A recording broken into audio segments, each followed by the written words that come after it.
Vitajte, toto je veľmester Jan Markoš pre server www.chessfriends.com alebo v slovenskej verzii www.hrajšach.sk. Tým Hrajšachu verí, že by sme mali ponúknuť to najlepšie. A čo môže byť lepšie ako partia najsilnejšieho hráča s druhým najsilnejším hráčom podľa Elo rebríčka. Preto vám dneska chcem ukázať partiu Magnusa Carlsena proti Levonovi Aronianovi, ktorá sa hrala v januári v Holandsku na turnaji Tata Steel Chess Tournament 2012.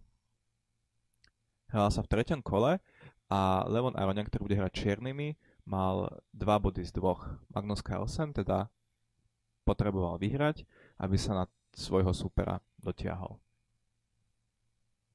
V tejto partii uvidíme aj veľmi zaujímavý strategický rys a tým je, akým spôsobom je správne reagovať na krídelné útoky alebo krídelné oslabenia.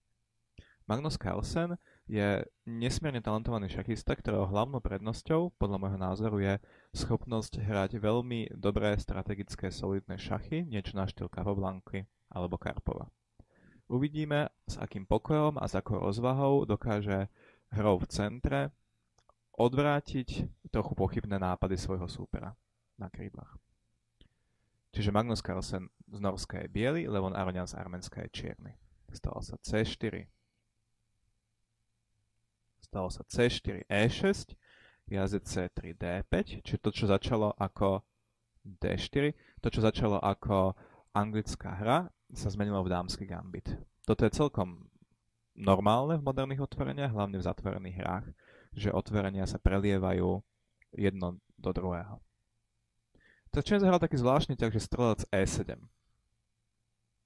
Nie je ľahké pochopiť takýto ťah, ktorý vyzerá o mnoho menej prirodzené ako nejaký jazdec F6. Pretože obvykle v otvorení najskôr vyvíjame jazdcov, než strelcov, pretože strelci majú dlhší krok a je o mnoho jednoduchšie dostať na miesto na šachovnici, kam ich potrebujeme, kým jazdci, ktorí stoja mimo centra, sú v podstate bezcenní, pretože im trvá 2 až 3 ťahy, kým sa do toho centra dostanú. Čiže jazdec F6 by sme čakali viac, lenže Levon Aronian sa vyhýba konkrétnej výstavbe. Po jazdec F6, Po jazdec F6 biely môže zahrať C berie D5, E berie D5, smer od tzv. Karlovarskej štruktúry a zahrať strelec G5, strelec E7, potom niečo ako E3, rošáda, strelec D3, C6 a teraz príde kľúčový ťah, jazdec G E2. S jazdcom na E2 má biely v tejto pozícii o mnoho viac plánov ako s jazdcom na F3. Keď je jazdec na E2, biely môže hrať jednak tzv. Minoritný útok, ktorého cieľom je zaútočiť na túto formáciu. Alebo môže hrať v centre ťahami F3, E4. Oba tieto plány sa robia s krátkou rošádou. Prípadne môže zahrať dlhú rošádu a hrať na kráľovskom krídle proti superovému kráľovi. Čiže biely má 3 plány, pokým s jazdcom na F3 má vlastne o plán menej, pretože F3 E4 neprichádza do úvahy. Čiže keď čierny robí po D4 strelec E7, tak jeho myšlienkou je, aby biely nemal prirodzený ťah strelec G5. V tomto okamihu to bola chyba, lebo čierny by proste toho strelca zobral. A aby teda použil iný prirodzený ťah, a tým je jazdec F3, a tým sa ten jazdec by sa už nikdy nedostal na E2. Čiže to je taká malá zlomyselnosť na úvod. Ale Carlsen dokázal túto zlomyselnosť odvrátiť, dokázal na ňu reagovať inou zlomyselnosťou, zahral C berie D5, E berie D5, čiže tiež vstúpil do kráľovskej štruktúry.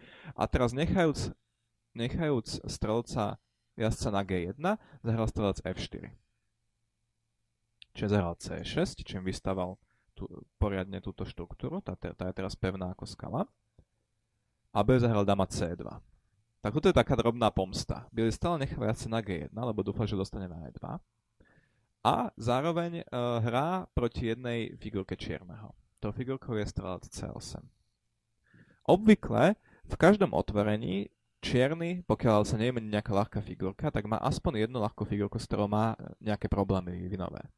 Pretože čierny je čierny a obvykle získa menej miesta v centre a preto jedna z jeho figurík obvykle trpí. Predstavte si napríklad takého jazdca na A5 v niektorých španielských hrách alebo v juhoslovanskom variante kráľovskej indickej. Predstavte si kráľovsko-indického strelca na G7, ktorý nikam nevidí, alebo strelca na C8 v nejakých zavretých francúzskach. A tu podobne má čierny problém so strelcom na C8. Tento strelec sa nemôže vyvinúť na dámske krídlo niekam na B7, pretože to by oslabilo formáciu B7, C6, D5. Čiže jeho jedinou cestou je vyvinúť sa niekam na kráľovské krídlo. Lenže na G4 to teraz nemá zmysel, pretože nie je jazdec na F3, ktorého by napádal. Pole F5 sme mu práve vzali a pole E6 je príliš pasívne. Takže čierny má trochu problém, akým spôsobom by tohto strelca využil. Preto vlastne bielý zahral dáma C2, aby zobral superomu strelcovi pole F5. Čiže zahral F6 a biely H3. Stále tá istá stratégia. Čakáme s vývinom jazdca na G1 a odoberáme superovi, už sme mu odobrali dve polia. No a teraz máme trochu problém, pretože ak niekedy zahrá jazdec BD7, čo je ťah, ktorý za normálnych okolností potrebuje, tak ak zahrá tento ťah, tak strelec na C8 si už nikdy neuzrie svetlo sveta. Zostane stáť veľmi pasívne na C8. Čiže čierny sice by teraz mohol ešte urobiť rošádu, ale v princípe by už mal začať riešiť, ako tohto strelca dostane von. A urobil to takým zvláštnym ťahom, zahral G6.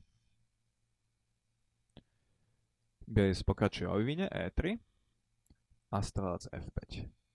Čierny pomocou ťahu G7,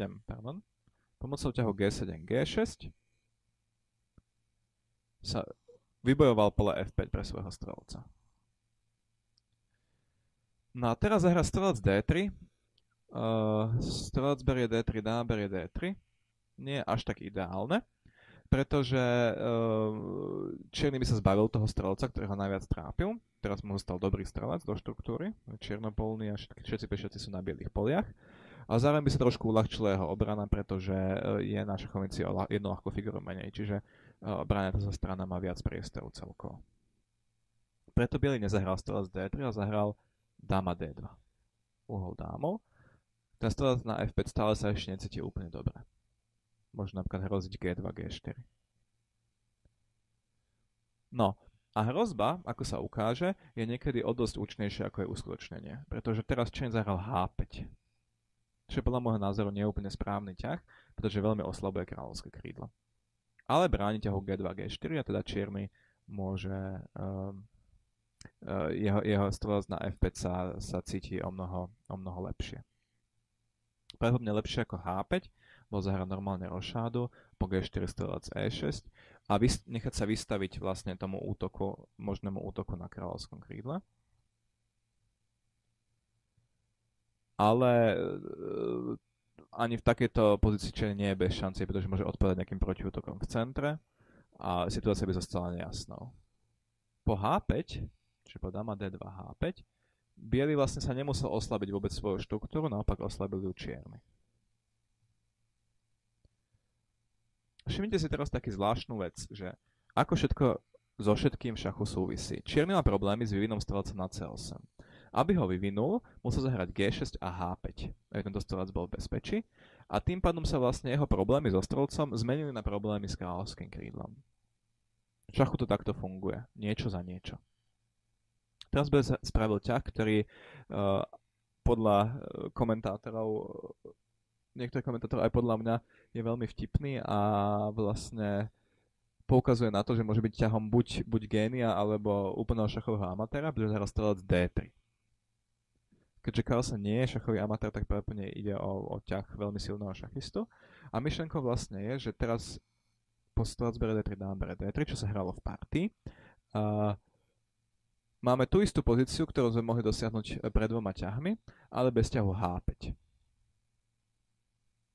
A to, že pešák je už na H5, ale nie na H7, o mnoho lepšie viac umožňuje bielemu dúfať nejakú výhodu.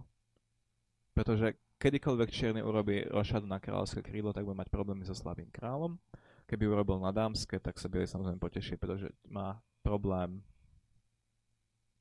Toto odčiarknem. Pretože má problém čierny aj na dámskom krídle dostať kráľa do bezpečia. S kráľom na C8 sú tieto hrozby veľmi nebezpečné. Čiže čierny hral kôň B7 a bielým sa podalo postaviť jazdca na E2, ako vždycky dúfal. Dobre. No a teraz čierny mal zrejme zarošovať. Dobre alebo zlé mal zarošovať, skryť kráľa na G8. On zahral ale ešte jeden zvláštny ťah, zahral A7, A5.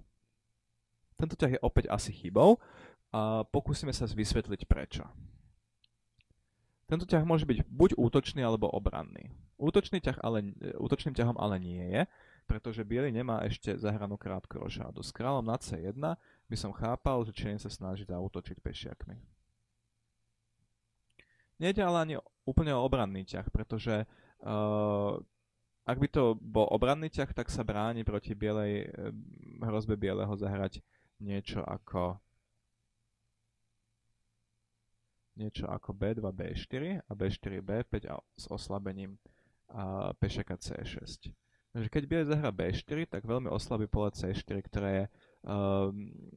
ktorého slabosť vynikne práve preto, že už sú vymenení bielopolní strelci a čierny by po B4 na toto pole inštaloval jazdca.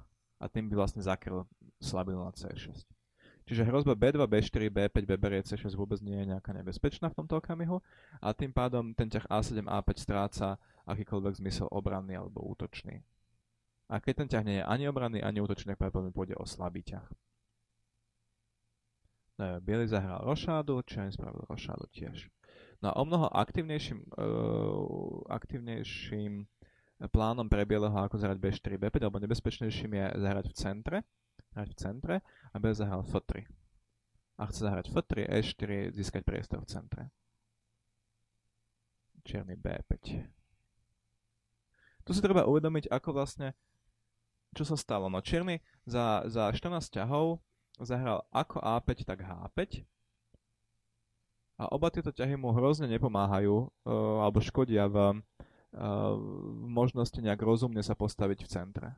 Pretože normálnou reakciou na ťah F3, E4 je postup C6, C5. S tým, že slabiny D5 a E3 po nejakej výmene sa kompenzujú. Lenže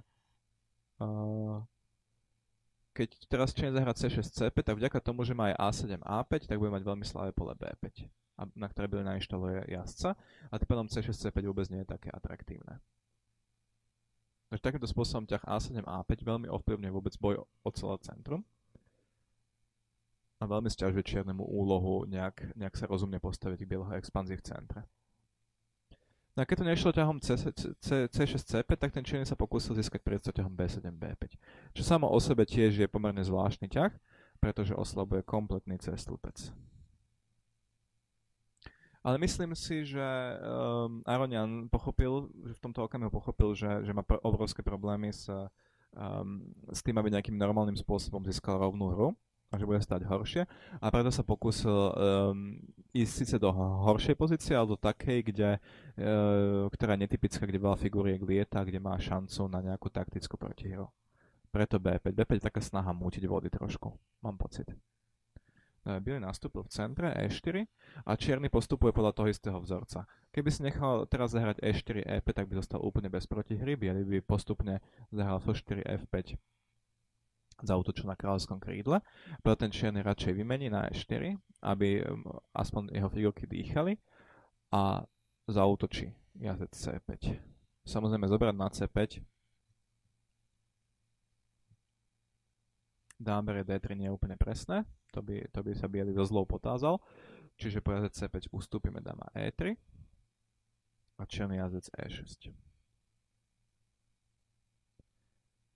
Čiže čierny hrá na krídlach a biely hrá v centre. A hrá v centre veľmi pekne. A keďže centrum je o mnoho hodnotnejšie ako hra na krídlach, pretože z centra figurky vidia o mnoho ďalej, vidia na viac polí, proste centrum je hodnotnejší priestor, tak tým pádom ten biely stojí lepšie. A keďže stojí lepšie a super nemá žiadnu protihru, nemusí sa vôbec nikam ponáhľať. Arkady Najdič, silný nemecký veľmajster, napríklad v tejto pozícii odporúčal väža AD1 ako veľmi silný ťah. Carlsen sa ale rozhodol pre niečo iné, nie pre tak priamo čiary ťah. Carlsen zahral strelec E3. Skryl strelca. Carlsen je natoľko silný šachista, že si uvedomuje, že sa v podobnej pozícii vôbec nemusí ponáhľať.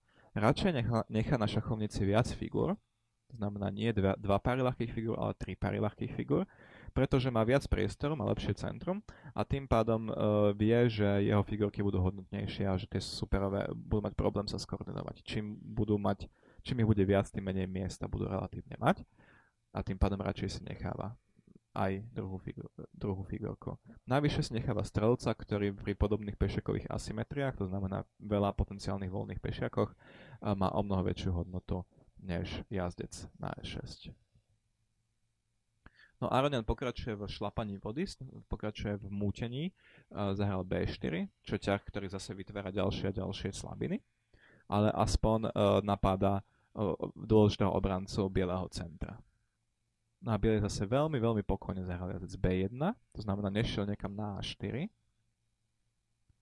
pretože z A4 je pomerne ťažké toho jazdca dostať kamkoľvek na akékoľvek rozumné pole, preto zahral radšej jazdec B1, jazdec H7, Aronian sa snaží priblížiť k svojmu kráľovi čo najviac figur, a jazdec D2. Čiže úplne pokojne minie 2 ťahy na to, aby ten jazdec zostal v centre.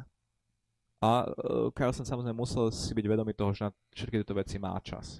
A on ho skutočne asi má, pretože tomu superovi sa nepodarilo urobiť nič relevantného voči centru. Čiže jazdec D2. Čiže zahral väža C8, čiže taký normálny ťah. A B zahral konečne väža AD1. Čiže dosiahol to, čo vlastne chcel aj Najdič v svojom komentáre, len dosiahol ešte viac. Podarilo sa mu uchovať si strelca a podarilo sa mu keby získal, to samozrejme v spolupráci s čiernym, získal niekoľko bielých polí na dámskom krídle, na ktorých môže jeho jazdec, ktorý pôvodne stal na C3, tak sa postaví niekam na nejaké väčšie pole C4 alebo B3 alebo kam. A odtiaľ ho už žiaden pešek nevyženie. Že tá pomalá hra prináša veľmi, veľmi dobré, veľmi zaujímavé výsledky, hodnotné. Začne zahral strelec H4. Vytvoril takú zvláštnu hrozbu, keby teraz bielý zahral normálne jazdec C4, takže zahral jazdec HG5 a tá dáma je chytená. Po nejakom dáma F6 sa stane komberie H3 a tá dáma bude teraz vlastne dvojitá hrozba, že? A preto po jazdec HG5 by bielý musel zahrať strelec berie G5 a zase sa vzdať jedného zo svojich strelcov.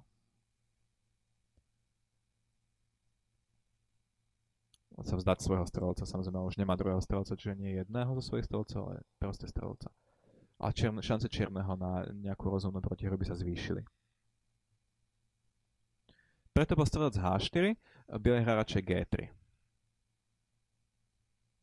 Hrá radšej G3 a vytvára priestor pre svoju dámu. Teraz si všimnite takú zaujímavú vec, že ako ťah G2, G3, tak ťahy G7, G6 a H7, H5 boli vynútené. Nejaká superová hrozba spôsobila, že sme zahrali takýto ťah, ktorý v princípe oslabuje nášho kráľa. Žiaden silný hráč dobrovoľne nebude oslabovať svojho kráľa, preto keď vidíte nejakú partiu alebo nejaký diagram, kde majú superi slabého kráľa, tak to sa stalo kvôli tomu, že ich k tomu ich oponent prinútil. Takže ani tu Carlsen nerobí G2, G3, pretože by túžil mať slabého kráľa, ale pretože chráni svoju dámu. Ideme ďalej, strelec F6. Teraz si zároveň môžete všimnúť, ako sa ten čierny vlastne o svojho kráľa stará. Kon C4, strelec G7. Čiže tam, kde chýbajú pešiaci, nahradil tých chýbajúcich pešiakov ľahkými figurami, aby ten kráľ sa cítil bezpečne. A zároveň oba čierne kone sú pripravené zaútočiť na bieleho kráľa. Čo by ste teraz hrali bielými? Ako isto predpokladáte, ale možno z minulého priebehu partie, Carlsen sa znova neponáhla, zahra B3. Pešak odchádza z diagonály G7, B2 spod strelca a zároveň jazdec C4 sa cíti o mnoho lepšie s tým, keď má biely pešaka na B3. Takže zase si dáva Carlsen na čas, nemusí ešte vôbec nejakým spôsobom forsírovať svoju prevahu, pomaličky vylepšuje svoju pozíciu. Čierny dáma E7 a bielý dáma G2. Zase profilaxia. Úplne bez problémov. Uhýba jazdcom spod kopít. Aj keď pravda tu asi silnejším ťahom bolo normálne zahrať E4, E5 s ďalším kombre A5 alebo kombre D6. Tento postup dáva bielemu veľkú prevahu, ale na druhej strane oslabuje pole D5. A Carlsen nechce žiadne slabiny, on chce vyhrať pomaličky, postupne a podľa možnosti bez akékoľvek superovej protihry. Čiže zahral dáma G2. No a teraz to už Aronian nevydržal. Aronian je nesmierne silný, aktívny hráč, ktorý má rád podivné pozície, v ktorých sa deje veľa taktiky a v ktorých sa dejú veľmi ako neobvyklé materiálne pomery a ktoré nič nie je až také jasné.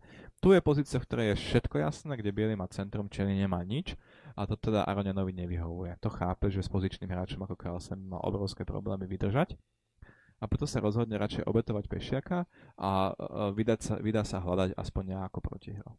Preto zahral taký zvláštny ťah jazdec C7, ktorá hlavnou úlohou je asi oslabiť pole E4. Pretože tento jazdec na E6 stal sám o sebe celkom dobre, ale figurky spoza neho nevideli na pole E4. Takže preto jazdec C7. A biely vzal pešiaka, ktorý sa mu ponúkal. Kombre A5. Teraz po jazdec D5 strelec C1 čierny vlastne nič tak až nedosiahol. Strelec ustúpi, jazdec visí a keď zahrám klon C3, kombre C3, beberie C3, tak biely sa vráti jazdcom na svoje super stabilné pole a pešiaka na C3. Ten pešiak na C3 nie je taký nebezpečný, je skôr slabý ako voľný, pretože biely má tak silné zázemie pred ním, že ho pravdepodobne veľmi rýchlo doberie. Že po kombre A5 čierny pokračuje v útoku na E4, zahral väža F8. Teraz je biely nútený zahrať E5, pretože ináč pešiaka E4 nepokrie. A čierny skočí na uvoľnené pole. Teraz vlastne vidíme, aký zmysel má ťah klon C7. Takže sa chceme dostať na centrálne pole D5. Bielemu visí strelec na E3, čiže s ním ustupuje. A čierneho väža na E8 stratila svoju úlohu, pretože do pešiaka E5 nie je jednoduché sa dobiť, preto zahral väža ED8. No, a teraz sa vžite do Carlsenovej role. Získal pešiaka a pritom povolil superovi veľmi silný centrálny bod v centre na D5. Silný centrálny bod. Veľmi silný centrálny bod, ktorý super obsadil svojim jazdcom, ktorý je tam väčší. No, strategická poučka hovorí, treba takéhoto jazdca čím skôr vymeniť a zbaviť sa ho. Čiže Carlsen sa hral jazdec F4 a pripravuje výmenu najsilnejšej superovej figurky. Dôležitú rolu hrá aj fakt, že jazdec z H7 má obrovský problém dostať sa na D5. On tam vlastne nevie preskákať, čiže toho jazdca z D5 nenahradí nejaká iná figurka. Jazdec F4, keď môžete, vymente vždycky superovú najsilnejšiu figurku. Teraz zase najsilnejším ťahom za čierneho by bol dáma C7. Po dáma C7 by sa biely musel vrátiť jazdec C4, pretože po nejakom jazdec berie D5, C berie D5, strelec berie B4, čiže zahrá dáma B6 a obe tieto biele figurky stoja veľmi divne. A keď biely zahrá dáma D2, aby ich pokryl, tak sa ukáže, že čierny môže zobrať na E5 kvôli tejto väzbe. A v tejto pozícii má čierny obrovskú kompenzáciu, pretože biely má pomerne slabého kráľa, nemá okolo neho figurky, kým tie čierne figurky tam smerujú.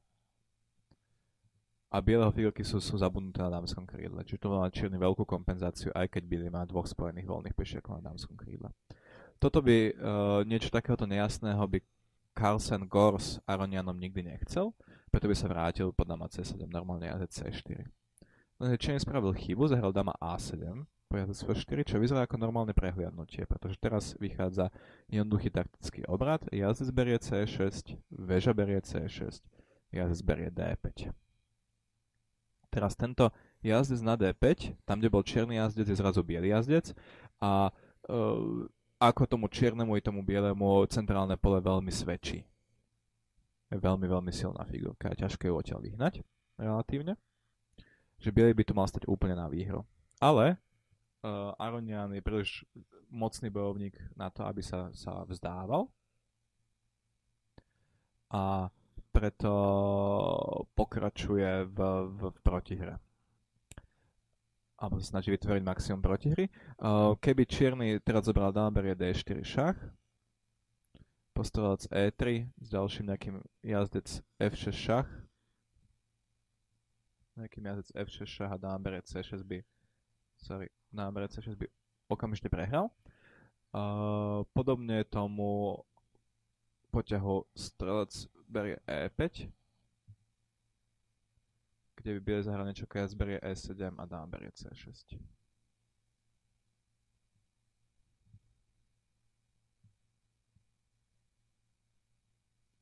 Čiže pokiaľ berie D5, čierny zahral väža C2. Nemôže zobrať ani jedného z centrálnych bielých pešiakov, preto zahrá väža C2 a snaží sa využiť to, že bielý má zrazu veľmi veľa figúr, buď poviazaných, alebo len tak na bode stojacich. Král H1 uhýba aspoň z jednej väzby.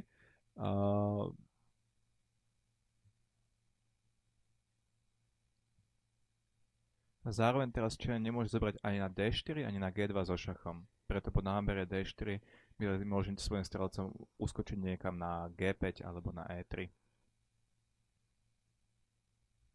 Čierny preto zahral strelec F8. Strelec F8. A teraz biely veľmi zaujímavým pôvabným spôsobom využije fakt, že čierny v otvorení zahral oslabujúce H7, H5. Aspoň vidíme, že oslabenia, ktoré sme sa už raz dopustili, zostávajú v pešiakovej štruktúre na veky a môžu sa nám vypomstiť v najneuveriteľnejších taktických situáciách a prípadne o 10, 20, 30 ťahov neskôr v partii. Preto si dávate veľký pozor na to, ako nakladáte so svojimi pešiakmi. Levon Aronian určite tiež ťah H7, H5 po nasledujúcom ťahu bieleho veľmi oľutoval. Biel zahral E6. A myšlienkou je, že keď čierny doberie na E6, tak biel zahra dama E4 a napadne ako väžu na C2, tak pešiaka na G6, ktorý bol oslabený práve postupom H7, H5. Biel zahra dama E4 a teraz okamžite vyhráva, pretože keď čierny nejakým spôsobom uhne tou väžou, napríklad väža berie A2, tak bielý zoberie dama berie E6, dama berie E6 s ďalším veľmi prudkým útokom, niečo ako král H8, väža F7. A mat. Čiže nemôže na E6 zobrať, tak zahral dáma A8. No a teraz biely stojí na veľmi dôležitej križovatke. Na jednej strane by chcel vyhrať čo najrýchlejšie a mať čo najväčšiu prevahu, na druhej strane by chcel vyhrať čo najbezpečnejšie. Všetky počítačové programy v tejto pozícii odporúčajú udržať si čo najviac materiálnej prevahy ťahom E7. Po E7 väža berie D5, teraz E8 dáma. Vidím, že E5 bieleho sa veľmi darí. Dáma berie E8, dáma berie D5. Má biely prevahu kvality. Väža berie A2. Dokonca má presne kvalitu. Nemá za ňu čierny ani jedného pešiaka. Čiže vyzeralo by to, že to je bezproblémová výhra. Lenže na šachovnici zostali ešte stále dve ťažké figúry čierneho a aj ostatné figurky sú pripravené pomerne rýchlo sa priblížiť k superovmu kráľovi. A biely kráľ je pomerne oslabený, pretože je tu absolútna druhá rada a pešiaci G3, H3 sú pomerne exponovaní tiež, môže byť napadnutý. Čiže biely síce stojí na výhru v tejto pozícii, ale pomerne dosť riskuje. Riskuje, že čokoľvek sa stane, tak čierny získa pomerne silnú protihru proti jeho kráľovi. A preto sa Carlsen rozhodol dať prednosť ceste, ktorá mu na pohľad nedáva až takú veľkú materiálnu výhodu, ale privádza ho k bodu o mnoho bezpečnejšie. Zahral E berie F7, E berie F7 šach, král H8 a teraz jazdec F4. No a hlavný rozdiel medzi oboma cestami je ten, že teraz sa vymenia dámy, a tým pádom čierny stratí veľkú časť svojich väčšinošachových alebo matových ambícií. Námer G2 je kvôli tomu, že vysí na G6 vynútené teraz a biely sa bude môcť o mnoho väčšom pokoji venovať presadzovaniu svojej materiálnej prevahy. Teraz by zahral král bere G2, čo je asi trošku chyba. Najsilnejšie je kon bere G2 s peknou pointou, že po veže bere D4 môže by zahrať CC3. Teraz vysia vlastne obe čierne veže. Nie, vysí veže na D4 za to dvakrát a zároveň je priklincovaná, čiže čierny stratil kvalitu. Že po kon bere G2 čierne nemôže zobrať na D4 a tým pádom biely má o mnoho väčšiu výhodu ako v partii. A biely zobral kráľom. Teraz je branie na D4 možné, pretože strelec na D2 je viazaný. Biely ho pokryl, väža F2. Čierny sa pokryl proti hrozbe kon G6 šach, väža D6. No a teraz sa biely zároveň pokryl tú väžu z D4, keď si všimnete, že na D4 bola nekrytá, na D6 je krytá, tým pádom strelec C3 šach teraz nevychádza. Ale bielému sa podarilo vymaniť sa všetkých väzieb so strelcom na D2 iným pekným spôsobom, zahral strelec C1, čo je pekný ťah. Teraz čo nemá nič iné ako väža berie F2, kráľ berie F2, väža berie D1. No a teraz vlastne to vyzerá, keby mal čierny celú väžu viac, ale strelec B2 rieši celú situáciu. Šach. Po strelec G7. Kon G6 mat je veľmi pekný záver partie. Keby bol Aronian estet, tak si zvolil možno takýto záver, ale vzhľadom na to, že je bojovník, tak samozrejme toto nemohol. A preto zahral jazdec F6, vrátil figuru. Strelec B2 šach jazdec F6. Teraz skončil časová tieseň a obaja hráči si trošičku vydýchli. Zahral strelec bere F6 šach, teraz po strelec G7 biely môže stavať dámu, čiže kráľ H7 je jediný ťah. A vďaka silnému pešakovi na F7 teraz biely získa ešte figuru, lebo ho presadí. Zahral jazdec E6, strelec D6. No a teraz zase si môžeme ukázať jeden veľmi pekný znak silného hráča a to, že keď má nejakú hrozbu, tým znakom je, že keď má nejakú hrozbu, tak sa nesnaží okamžite ju uskutočniť, ale necháva toho supera v napätí, kedy sa to stane. Čaká na najvhodnejší moment, nie na najrýchlejší moment, ale na najvhodnejší. Preto by zahral teraz strelec E5, vylepšil si ešte svojho strelca a až po strelec E7 zahral F8 dáma. Mnohí z nás by zahrali F8 dáma okamžite a so strelcom na F6 by možno superovi darovali jedno tempo, keby kráľom sa približoval do centra. F8 dáma, čierny musí zobrať, kôň F8 šach, kráľ H6, pešek G6 nedáme. No táto pozícia je v podstate veľmi jednoducho vyhraná pre bieleho a preto si už pozrieme veľmi rýchlo. Úlohou bieleho je vlastne vytvoriť voľného pešiaka a premeniť ho tak, aby čierny za to musel dať väžu do tohto pešiaka a potom zmatovať supera koňom strelcom alebo si vytvoriť ďalšieho voľného pešiaka. Jedinou obrannou myšlienkou čierneho je zlikvidovať všetkých bielých pešiakov a to je veľmi ťažké urobiť, ako uvidíme. Čiže bielý šiel kôň E6, G5, H4, G berie H4, G berie H4, čiže bieli dobrovoľne vymenili jedného z pešiakov, ale pešiaka na H4 ten mu zostane skoro na veky, pretože ten je na čiernom poli a strelec ho dokáže navždy kryť. Kráľ G6. A teraz si všimnite, možno to je najzaujímavejšie na celej tejto koncovke, ako dôsledne Carlsen pokračuje v centralizácii. Jeho figurky sú v centre a z toho centra sa už skoro vôbec nepohnul. Teraz bez hral jazdec D4.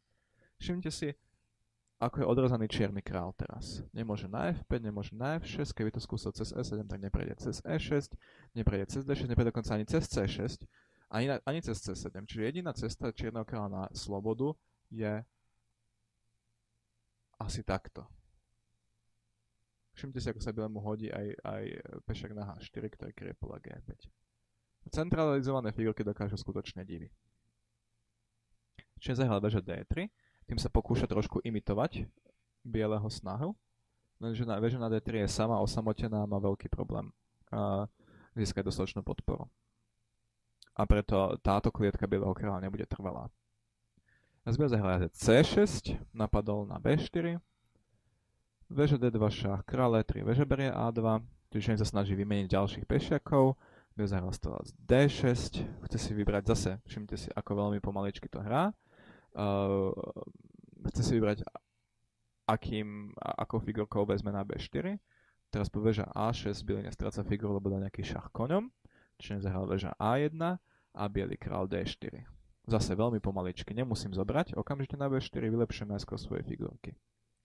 Veža G1, král C5. Král F5, čiže čierny sa teraz snaží získať nejakú protihru proti pešekovi H4. Král sa ale správne odhadol, že toto stačiť nebude. Jazec berie B4, veža C1 šach, král D4, zase si všimnete, nejde tuto král B6, čo je von z centra, ale král D4, dôsledne do centra. Veža E1, jazec C6, návrat do centra, veža E4 šach, král D5. Všímajte si, ako sú biele figurky centrálne rozmiestnené. Veža berie H4, čiže konečne čierny má nejaký plán, tento plán ale prichádza neskoro. A biely jede, pondelok B4, veža H1, B5 útorok, veža B1, kôň D4 šach, zase dôsledne do centra, král G4, král C6, podporujeme svojho pešiaka, veža C1 šach, král D7, veža B1, král C7, na C7 stojí kráľ ideálne, pretože vidí na všetky tri polia bieleho, ktoré biely pešek ešte musí prejsť. Čierny stáva nič ako H4, biely B6, čierny, to je už streda, král H3, biely B7, to je štvrtok, král G2. A teraz zahrať B8 piatok dáma by bola chyba, pretože čierny vezme, zahrá H3 a za tohto pešaka biely bude musieť dať strelca. A to by bola remíza, lebo samotným jazdcom mať nedáme. Čiže po král G2, biely ešte potrebuje jeden pomalý ťah a to zahrať jazdec F5. Pretože teraz po H3, jazdec H4 šach, sa čierny vzdal. Lebo keby zahral král G1, teda zahrajme si tu na šachovnici, král G1, B8 dáma, vezmem, H2, má biely medzišach, jazdec F3, a jazdec berie H2 s výhrou. Pretože strelcom a jazdcom Magnus Carlsen matovať vie, na rozdiel od mnohých iných šachistov. Dobre, takže sme videli veľmi peknú partiu, v ktorej mladý Nor porazil svojho veľmi silného súpera veľmi presvedčivo a dosiahol to tak, že sa sústredil na pomalú, solídnu, centrálne orientovanú hru v kapablankovskom štýle a strategicky veľmi dôsledne presadzoval svoje výhody. Nikam sa neponáhľal, snažil sa, vedel, že má centrum a snažil sa toto centrum riadne využiť. Ako vidíte, stratégia sa opláca aj v tých najvyšších kruhoch. Ďakujem, že ste sa dostali v tomto videu až sem a teším sa na stretnutie nad nejakou ďalšou partiou. Dovidenia.